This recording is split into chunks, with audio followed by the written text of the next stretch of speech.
ఏది అయినా ట్రై చెయ్యి ఆచి చికెన్ మసాలా. ఆచి చికెన్ మసాలా. పటమట అన్న క్యాంటీన్ కి చంద్రబాబు ప్రజలకి స్వయంగా వడ్డించిన సీఎం. అన్న క్యాంటీన్స్ కి 76 లక్షల విరాళం. జగిత్యాలలో బీఆర్ఎస్ సభకి అంతా సిద్ధం. ప్రజా ఆశీర్వాద సభ పేరుతో కార్యక్రమం. కేసీఆర్ సమక్షంలో గులాబీ కండువా కప్పుకోనున్న జీవన్ రెడ్డి. డీలిమిటేషన్ బిల్ని వ్యతిరేకించడం పెద్ద తప్పు. జనాభా ప్రాతిపదికన చేస్తే దక్షిణాదికి తీవ్ర నష్టం. సౌత్ లో సీట్స్ తగ్గుతాయన్న విజయసాయి. హైదరాబాద్ తిరుపతి మధ్య విమాన ఛార్జీల దోపిడీ. రామ్మోహన్ నాయుడుకి ఎంపీ గురుమూర్తి లేఖ. ఎయిర్ ఛార్జీలను సమీక్షించాలని వినతి.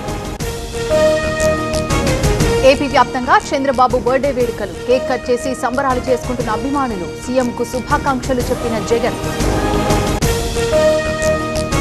చంద్రబాబుకు ప్రధాని జన్మదిన శుభాకాంక్షలు. ఆయన ఆధ్వర్యంలో ఏపీ అభివృద్ధి చెందుతోంది. నిండు 100 ఏళ్లు ఆరోగ్యంగా ఉండాలని మోదీ ఆకాంక్ష.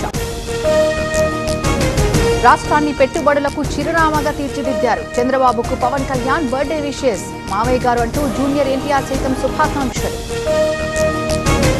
ప్రతి పుట్టుకకు ఒక కారణం ఉంటుంది. చంద్రబాబు పుట్టింది తెలుగు ప్రజల కోసం. ప్రజా సేవలోనే ఆయనకు ఎక్కువ ఆనందమన్న భువనేశ్వరి. కాసేపట్లో భూపాల్పల్లి జిల్లాకు రేవంత్. కాళేశ్వరం ఆలయ అభివృద్ధి పనులకి భూమి పూజ. మంత్రులతో కలిసి సీఎం మేడిగడ్డ బ్యారేజ్ సందర్శన. ఢిల్లీలో ప్రణవ్ కేంద్ర కార్యాలయం ప్రారంభించిన ఆర్ఎస్ఎస్ చీఫ్ మోహన్ భగవత్. వేద మంత్రోచ్చారణలతో కార్యక్రమం.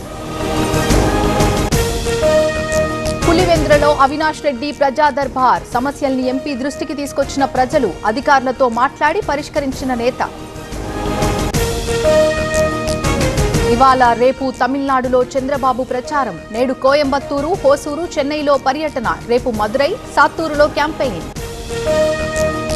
నిజ రూపంలో దర్శనమిచ్చిన అప్పన్నస్వామి. భారీగా తరలి వస్తున్న భక్తులు. అన్ని ఏర్పాట్లు చేసిన అధికారులు.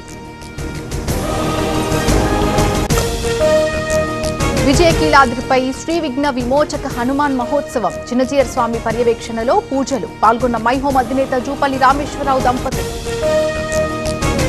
గుంటూరులోని కృష్ణ చైతన్య ఆసుపత్రిలో దాడి. మాస్కులతో వచ్చి దాడి చేసిన దుండగులు. ఆసుపత్రిలో ఫర్నిచర్ ధ్వంసం. అనంతపురం జిల్లాలో దుండగుడి దుశ్చర్య. 5 రోజులుగా గడ్డివాములకి నిప్పు పెడుతున్న ఆగంతకుడు. డ్రోన్ కెమెరాతో నిఘా వెంబడించి పట్టుకున్న పోలీసులు. మెదక్ జిల్లాలో భారీ వర్షం. అకాల వర్షానికి కొట్టుకుపోయిన వరిధాన్యం. 100 ఎకరాల్లో మామిడి పంటకి నష్టం. మహారాష్ట్రలోని సోలాపూర్ జిల్లాలో భారీ వర్షం. చాలా చోట్ల తడిసిన ధాన్యం. అకాల వర్షాలతో అన్నదాత ఆవేదన. హైదరాబాద్ లో భారీ అగ్ని ప్రమాదం. గచ్చిబౌలిలోని అపార్ట్మెంట్లో చెలరేగిన మంటలు. 2కి అస్వస్థత. 15 వాహనాలు దగ్ధం.